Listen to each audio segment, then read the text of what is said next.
আমি doctor Anas Ferdous, MBBS executive from Canada. আমার বাকি ইনফরমেশন আমার বায়োডাটা দেওয়া আছে, আপনি চাইলে দেখতে পারেন। আমি বুলবুল আমিন, আমি একজন ইঞ্জিনিয়ার। দুপুর ভরে যে কামাই তাতে আপনার আসলে আমার কাছে অনেক সুখেই থাকে।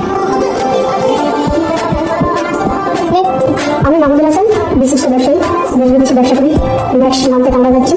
আপনি আমার কাছে বেস্ট লাক্সারিয়াস ভাবে দেন। আমি অ্যাডভোকেট স্বদেশ, আমি বাংলাদেশ সুপ্রিম কোর্টের একজন আইনজীবী হিসেবে নিয়োজিত আছি। আশা করি আপনারা আমার কাছে ক্রিয়া করেছেন। আমি বেশি কথা বলবো না। আমার নাম জুলফিকার, আমার নাম আকাশ।